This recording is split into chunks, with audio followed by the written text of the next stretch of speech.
All right, people, we're in Killingworth today, working on this new build. Commercial on the bottom, residential on top. Gonna get a dry pack cellulose along the ceiling, and then R21 fiberglass on the walls. I'll show you inside. All right, let's take a step inside here.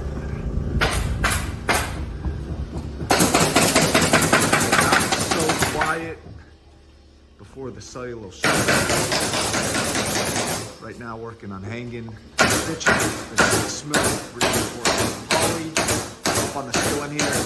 We're gonna have a nice dense pack cellulose up there.